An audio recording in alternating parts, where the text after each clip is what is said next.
Okay, I think I talked on most of the areas there in this original slide. I think this slide would be able to provide you with just an overview in regards to what you saw in the video, and we'll also go into the other information. Basically, we're not talking just about fires, we're talking about a hurricane event. You gotta have swift water boats. You gotta be able to have devices and equipment that are able to get into low-lying areas, able to operate in shallow water as well as deep water. Like I said, you have to be able to pre-plan and also be able to set up a phase, like operationally for the fire service. We have activation phase as well as implementation phase.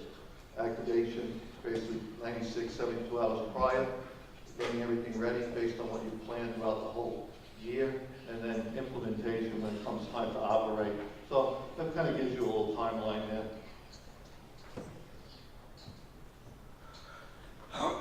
And when you're talking about incident management, this is a long-term operation. The fire department was actively involved in helping people that their homes were destroyed, that didn't have power for long periods of time, over many months. So when you're talking about incident management, you also have to look at recovery. Recovery is a big thing. People in New Orleans, the hurricane happened in 2005, they're still trying to recover from that incident.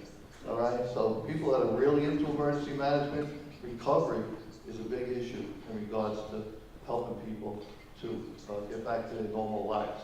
So Hurricane Katrina, 2005, it's only like 9 years later, and people still need help. Like I said, predisposing your resources.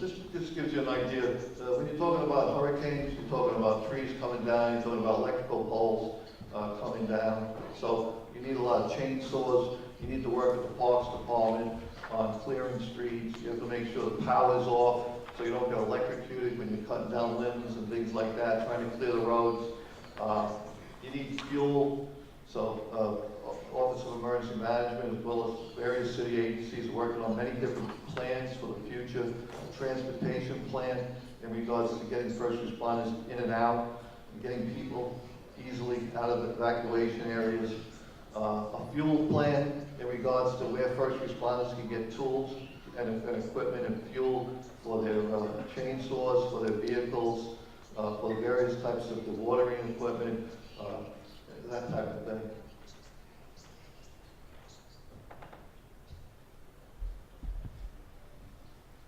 And we do a lot of exercises, tabletop exercises. We do exercises out in the field with many different agencies. It's not just the fire department doing training in a vacuum. It's working with all the utility companies.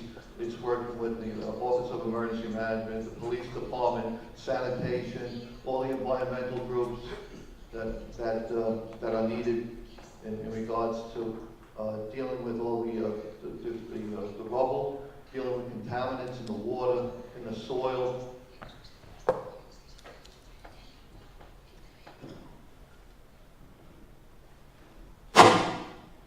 Bless you.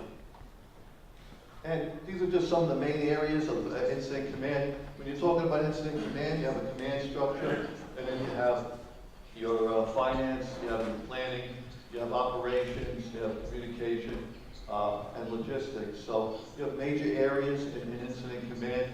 Generally, it's command, finance, logistics, operations, and planning, and of course communications and other the medical branch, other aspects of emergency management are all part of the toolbox, which is incident command, basically a management tool in order to try to organize your objectives, organize your resources to meet your objectives, and develop strategy and tactics that can make you work efficiently and safely. And you might have all the equipment, but you're going to need transport. You're going to need ways of putting that equipment on trucks. You're going to need ways of bringing that equipment to the scene, storing it, getting it ready, make sure it's maintained, that type of thing. So you have to look at all the different areas in regards to your resources. Doesn't do you any good to have pallets of food, let's say, for a community that's been devastated, and you don't have some type of a high-low vehicle to put those pallets on a truck. All right, so you really have to look at all the various aspects of logistics, let's say, and of your resources. You got boats, fine, but how are you going to bring those boats over to a staging area? How are you going to bring a dewatering pump to an area that needs to be dewatered, that kind of thing. So you need to plan all that. That's one of our rubberized boats, and it has an outboard motor and allows us to get into areas where our large boats would not be able to get into, and it allows us to get into areas where our fire apparatus is not able to get into.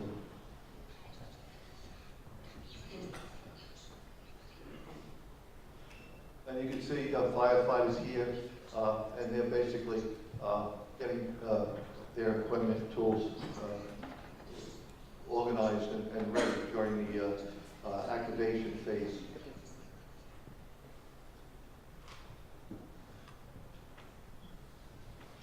We put a lot of time and effort in regards to training our members and to work in the boats, to be able to operate in the boats, making sure they have the right type of cold water suits and different types of ropes and buoys and different types of safety devices that they can use. Also, we look to train firefighters as lifeguards, so they're able to work well in water and in these types of situations. Just some of the equipment that you would have in the swift water team. We organize those teams, and we put on additional manpower during these type of events prior to the storm, so that we have enough personnel to work that are trained to work in this type of effort. The dewatering pump.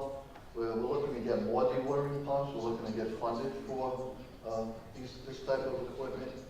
During this storm surge, we were helped tremendously by the Army Corps of Engineers that had larger pumps than this, of course, in order to dewater all the road tunnels and the train tunnels and the subways. However, we work with those various organizations in regards to the private industry, in regards to dewatering, but we also have our own pumps, and we're able to do small-scale operations throughout the city. This is a submarine pump or a submersible pump. You throw it in the water, and it's able to dewater cellars or large areas underground.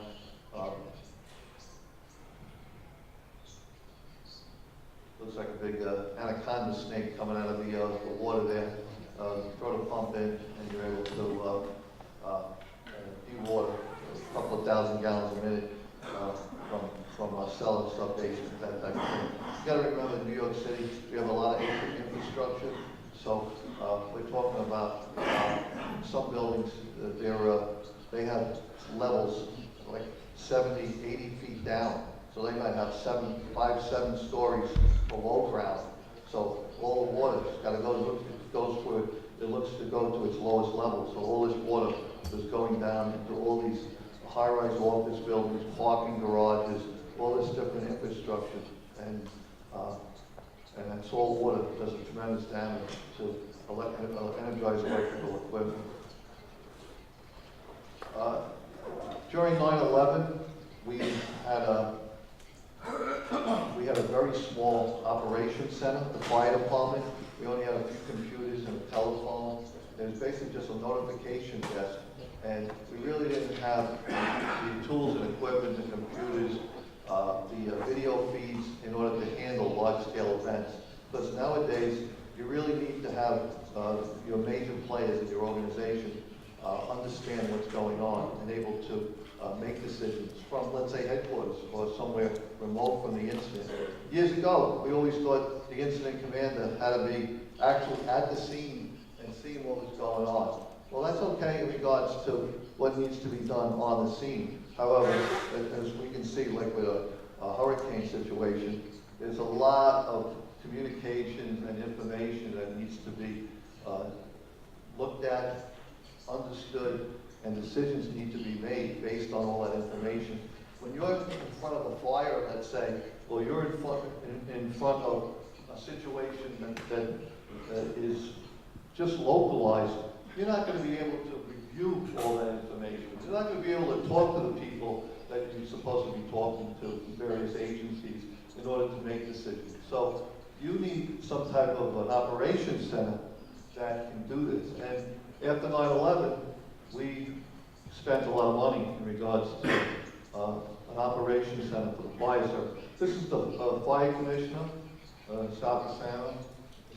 He's in our operations center, and he basically gathering information and making decisions in that area. And it's the chief of operations. I work directly under him, and he's also in the operations center, communicating with the various boroughs. We have 5 boroughs, so each borough we have a decentralized command. So we have 5 borough commanders, one in each borough. So you have a borough commander, and then you have division chiefs, and then you have battalion chiefs, and then you have the units. So that's our structure. It's based on the U.S. Army. And we've been around, FDOI has been an organization since the Civil War, 1865. So we have a proud tradition. We've been around for over 150 years, and that's our structure.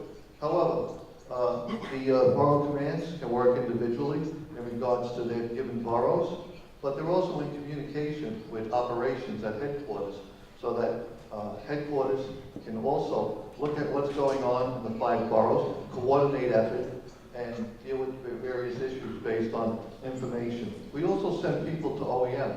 We also send liaisons to Office of Emergency Management to understand what's going on. And various agencies throughout the city send representatives to Office of Emergency Management. They have a very large operations center, and they're able to accommodate all the various agencies in New York City. So all the various agencies send representatives to that to their operations center, and they communicate and they share information. So that's how it works. And we have in our operations center, we're able to monitor what our units are doing in the 5 boroughs, who's active, what boxes are active, who's working throughout the city. And this is just an operations center. This isn't a communication center. But we also have that capability to monitor what's going on. We also have a communication center for the whole city, as well as various boroughs, where we have dispatches, communication dispatches, which talk to our units and monitor what units are working, who needs to be relocated. And you have an area that is inundated with fires, and the units that are in that area, they're not able to handle it. So you've got to get units coming in from out of boroughs, coming in to take up protection. Just because you have a fire in one area doesn't mean you're not going to have a fire in nearby. So you can't have all your resources in one area and leave the rest of the area, the rest of the surrounding space unprotected. So that's all part of dispatch. That's all part of GIS, GPS. We have a locator system in our units where we have GPS in our units where we're able to know where every apparatus is in the city. We're able to put it on a screen to see where our ambulances are, where they need to be moved, what areas of the city we have apparatus that are working, that are unable to work somewhere else. So when you see all green lights in one area of the city, that means, let's say, they're working, and then you see other areas that it's all red lights, where these areas are uncovered. So you need to bring in some additional units into those areas. We get, in our operations center, we get camera feeds from the roadways, helicopter feeds. We're able to get information in from other agencies, police departments. have helicopters that go up. We put firefighters in their helicopters that go up, so we're able to go over an event, and you have a fire chief in a helicopter observing what's going on from above, and that chief's able to communicate with the incident commander on the fire ground, that type of stuff. And that's that crane incident where the mast of the crane collapsed due to the high winds. And I was involved in this incident here. We had members go up, walk up. This is like 70 stories high. They examined the crane. They worked on with engineers for the building and from the Department of Buildings. They worked with them in order to turn this crane around and tie this mast back. Because if this would have fell down below, there was, like I mentioned, there was a steam pipe, and there was also the gas lines in the street. So if this crane mast would have fell, it would have breached the roadway. You could have had a major steam as well as gas explosion. So these are, like I said, sometimes it's not that simple in regards to, all right, I'm looking at this crane and I'm looking at the mast, and okay, maybe we just have to move it and tie it back to the building and then dismantle it.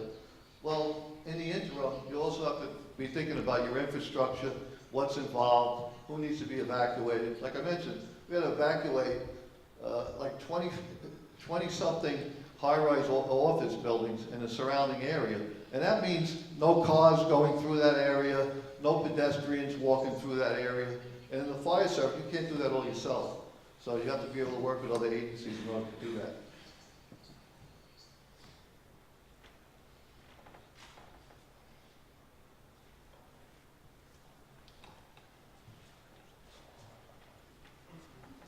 And, dealing with the storm surge, dealing with people trapped in their cars.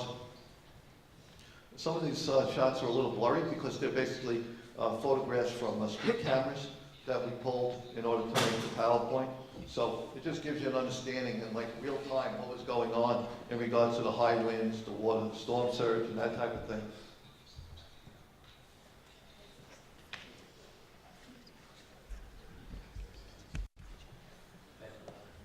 Now, the World Trade Center, they're still working on that. They have one building up, it's not occupied yet. And they have another building, one building, the Tower 1, which is going to be the tallest building in New York. The exterior is all constructed. However, they're still working on the inside in regards to various floors and elevators and air conditioning systems and different types of utilities. However, this area here, this is a section of the World Trade Center that is still under construction. And as you can see, it looks like waterfalls, looks like Niagara Falls, where the water's just cascading down. The World Trade Center, it's, like I mentioned before, it's 6 stories, 75 feet down. They have like 6, 7 levels below grade. That's to put in all the utilities, parking garage, things like that, for that complex. So here you have the water coming down into this area. It all needed to be dewatered with various types of pumps. And we're talking about parking garages, we're talking about subways, we're talking about, in a big city, you have all your infrastructure, and that's something that needs to be addressed in regards to protecting it from storm surge water in the future. So I had this parking garage where that water has some fuel oil in it because a lot of these buildings have their fuel tanks in their parking garages. So when the water gets into that area, it goes into the fill, the air vent. The water goes into the air vents for the tank, and then it pushes out the fuel from the tank. So now that fuel is coming up into the water that has flooded the area. So you're dealing with a fuel spill, you're dealing with a flooded situation, you're dealing with an environment, so you have to get your environmental people to clean this up, to mitigate the situation, to distill it later on, possibly for reuse, that type of thing. You can't just dewater it and throw the water into the sewer. All right, so these are all issues that you people deal with all the time too in regards to forest fires. It's not just fighting the forest fire. We have a lot of other issues, and now with with a lot of communities, a lot of structures being built in the wildland, you're dealing with the interface between the forest fires as well as the community. So a lot of issues, and those homes, they all need utilities, they all need power. So these are, you'll be dealing with a lot of these other agencies, not just fighting fires anymore. So that's why it's good to get a different perspective in regards to, we talked about the changing environment and the changing world. Well, this is the changing events that are going to be for you young people, and that you're going to have to be dealing with. Not simple anymore. Fire service many years ago, all we did was go to fires. That was it. We went to fire. We had a lot of fires years ago, and we dealt with fire extinguishment. Today, we do everything. We're plumbers, we're carpenters, we deal with building collapses, we deal with all the various utilities, and so medical emergencies. So it's more global in regards to the work of a firefighter.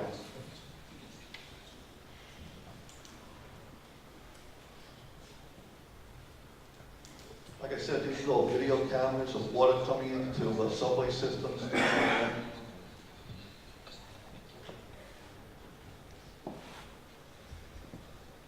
You're going in there for, let's say, a search. You got to make sure that the power is shut down. What New York City did, pre-planning, they shut down all of the subway systems, the power to the systems. They shut down the bus lines. They shut down the bridges and tunnels. This is days before the event. That's a good thing. This way, you're able to at least secure various areas that have the potential to be flooded before the event. But you've got to start doing this during the event. It's a complete nightmare. You have a lot more difficulty doing that. So you really need to pre-plan what you're going to do, especially on a planned event. Remember, this is a planned event. A lot of times in a situation that you people deal with, it's not a planned event, but it's an event that you've dealt with many times before. So you're able to really pre-plan what you're going to do, what are your strategic areas you're looking to protect, whether any new homes have been built in that area, terrain, what type of strategy, tactics you're going to use, that type of thing.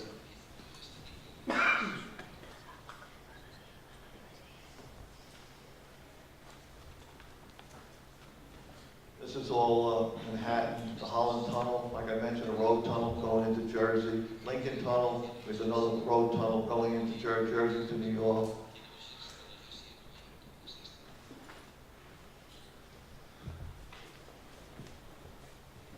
But this operation, dewatering the Holland Tunnel, took like a month of large scale, many thousand gallons per minute of dewatering pumps, working with the Army Corps of Engineers, working with the fire service and other agencies, dewatering. There's one tunnel. This is the PATH train. It's a train that goes from Jersey into New York, into the World Trade Center, then goes back into Jersey. That was flooded completely. So there's another major operation to dewater this train tunnel, interstate train tunnel.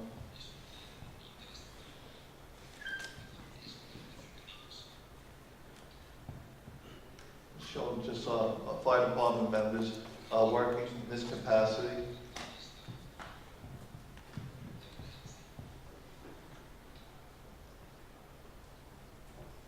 Those rubberized boats, they work pretty well. They're easily patched. They're easily transported. You have the right vehicles. So we're looking to purchase more of them.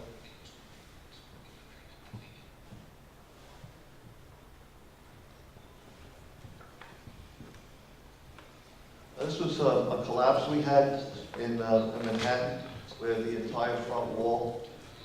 This is on the west side of Manhattan. When you have buildings that are a couple of 100 years old, 150 years old, and you have water connecting the brickwork and everything, over time, all that water basically wears away at the water. So it only takes one type of incident, let's say like a major storm with the wind and heavy rain, to cause this type of collapse. So, like I said, luckily no one was seriously injured here, But these are the kind of ladders we have. These are tower ladders.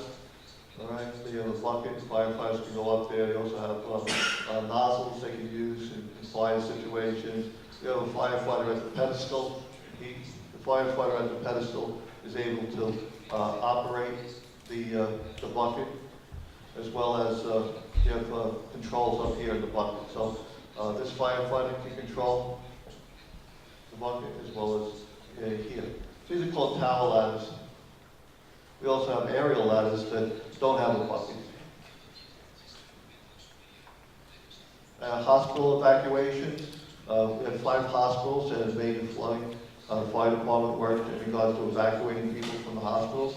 We also worked on some of these hospitals. They had their generators and their fuel tanks in the basement, so water came in, flooded out those areas.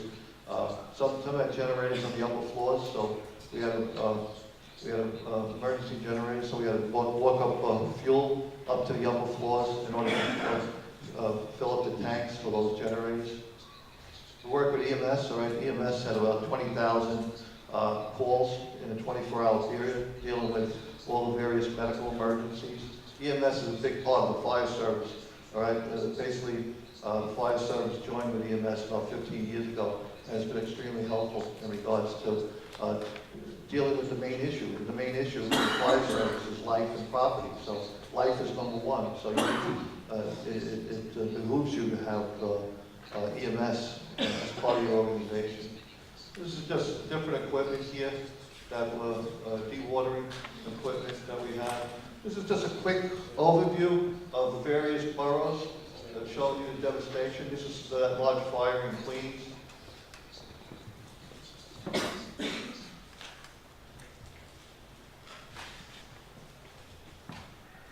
This is a skid steer. It allows you to move trees, down trees, and sand in this case.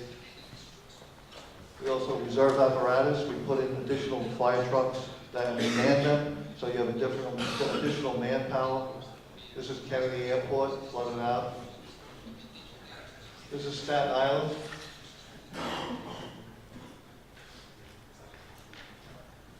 Like I mentioned, a lot of boats came up to shore. And Brooklyn, some more heavy timber, old style buildings. When you're talking about strong winds, you're talking about this type of thing, right? In Manhattan, the power is underground, but in the outer boroughs, the power is up on the poles. So here you have electrical lines that are damaged. You have trees blocking the roadway. You have many different agencies you need to work with in order to deal with this situation. And we also talk about tiered response. You don't want all the large fire trucks with 6 firefighters going to a down tree for the most part. You want 2 firefighters in one of these small vehicles in a tiered response. They have chainsaws in there. They can handle small scale events. So utilize your resources in a way that if you have, depending on the event, that's the resources you want to go to the event. So this is one of the, we have a lot of these rapid response vehicles where 2 firefighters with the right equipment can go in and handle these minor emergencies. Just working with different agencies and command structure. We have an incident management team. Not only does the fire service in general deal with work in incident command, we also have a team of hundreds of firefighters that are trained as a team, and we utilize them in specific areas where they're needed to organize our resources and work in areas that been hit very, very hard by the storm. So this was their camp in Brooklyn. And you talked about communication, so you need to be able to communicate with all the different agencies, so you need to have interoperability channels. You need to be able to talk to other agencies, so you have to address that. These are our mobile command centers where firefighters can monitor what's going on. They can meld channels together so that different agencies can communicate on handy-talkies. Also, talking about large area searches, we work with federal government agencies in regards to Over 30,000 homes need to be searched, so you have to have some type of a plan, a grid system, and a plan on how to mark off what buildings have been searched moving forward each day.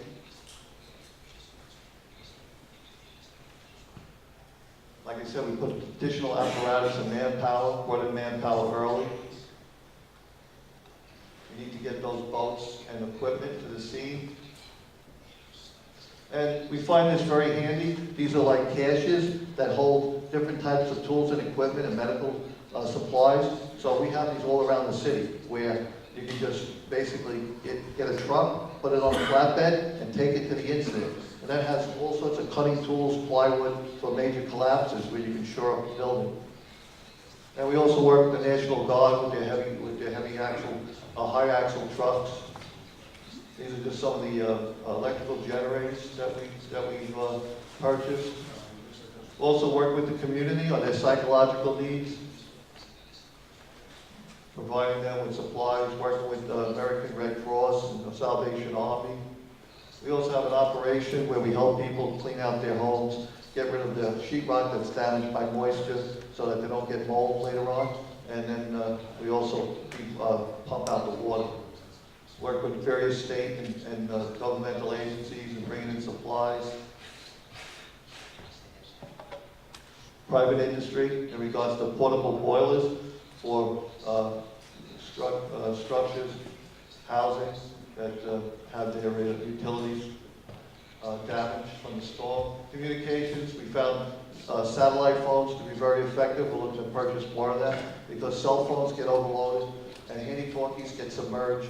And basically, now you're trying to communicate. Satellite phone worked best for us, so that was very helpful. There's another one of our communications units.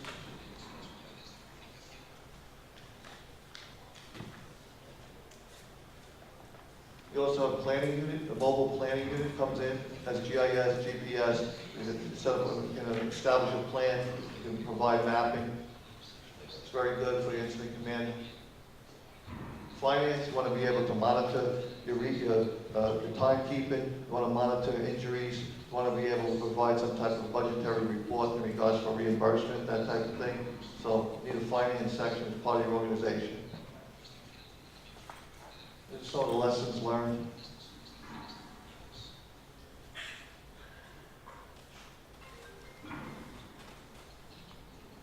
Like I said, the year prior, Hurricane Irene, some of the things we learned. And these are some of the vehicles we have to transport equipment, tools.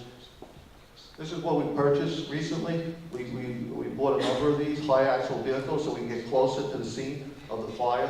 We can bring manpower, tools, and equipment to the scene. That's what's inside that truck. There's various types of dewatering pumps and hose.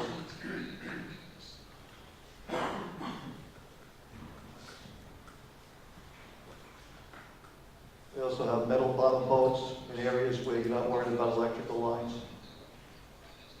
This is all some of the new equipment that we purchased as a result of lessons learned, what we need.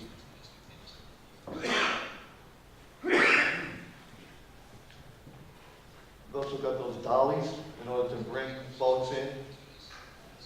That's very important. A lot of boats got damaged when you just throw them in the truck.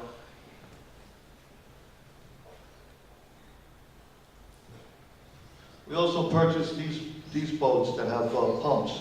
So they have a pump here. We're able to draft water, and then they have a pump. You can go in there with the boat and put the fire out, not only rescue people.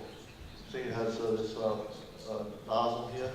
It's able to take the water from the storm surge and be able to put water on the fire. We just purchased those. EMS, you want to make sure you're able to bring all the supplies to the scene. So that's like a cache, mobile cache that we have, trauma kits, things like that, backboard skids, ways of getting people out of the area that are non-ambulatory. Also tents, different types of tents. When you set up your incident management team, you want to be able to provide them with shelter so that they can work. Also portable lighting, very important for areas to work in at night.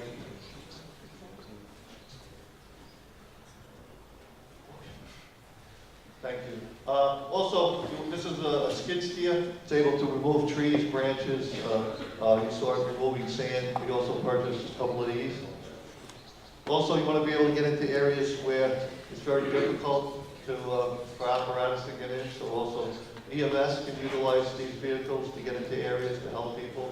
Just various types of small dewatering pumps and generators that we, for small jobs. And when all else fails, you have your bicycle, so you can move firefighters around into areas. They can go from one firehouse to another with no problem.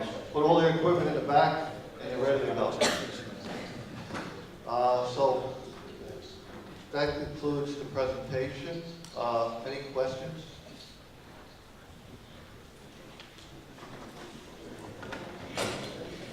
Okay. Well, I hope you enjoyed it. Hopefully I didn't go too long, but I wanted to try to get as much information as possible and just try to tie in what we're going to be doing here for the next 3 days in regards to large-scale events and managing large-scale events. Thank you.